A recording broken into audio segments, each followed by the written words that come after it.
Bumper સ્ટોકમાં આજે હું તમારા માટે લઈને આવ્યો છું તે છે KNR કન્સ્ટ્રક્શન. યાદ અપાવીશું કે આ સ્ટોક મેં 16 મેના રોજ રેકમેન્ડ કરેલો હતો. હવે ત્યારે સ્ટોપ લોસ 210નો હતો ને હિટ થઈ ગયો છે. હું આજે ફરી એકવાર લઈને આવ્યો છું. ચાર્ટ્સ મંથલી જુઓ છો તમે, 205નું લેવલ છે કે જે તમને બ્લેક લાઇન નીચે જે જોવા મળી રહી છે તે 205નું લેવલ છે. અને હવે ગ્રાફિક્સના માધ્યમથી તમે સમજો કે 205નું આ જે લેવલ છે તે 5 મહિનાથી સપોર્ટ ત્યાંથી લેતો જોવા મળી રહ્યો છે. એટલે હવે ગ્રાફિક્સ હું તમને બતાવી દઉં, જેમાં 205ના લેવલથી 5 મહિનાથી સપોર્ટ લેતો જોવા મળી રહ્યો છે આ સ્ટોક.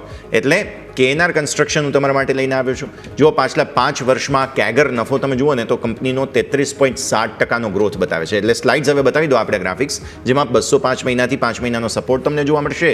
કેગર નફો 33.7%, 5 વર્ષનો તમે જુઓ તો ગ્રોથ બતાવે છે. અને આ બધા જ કારણોથી હું KNR કન્સ્ટ્રક્શન હવે ફરી રેકમેન્ડ કરી રહ્યો છું.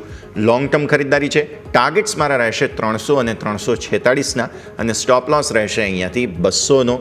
205થી નીચે 200નો સ્ટોપ લોસ રાખ્યો છે. ઓલરેડી પહેલાં સ્ટોપ લોસ હિટ થયેલો હતો, એટલે હવે ફરી એકવાર ધ્યાન પર આવે છે સ્ટોક હવે રેકમેન્ડ થતો જોવા મળી રહ્યો છે. યોમિક, આપની પસંદગી? જી બિલકુલ, મારા તરફથી આજના દિવસો લઈને આવ્યો છે HDFC બેંક.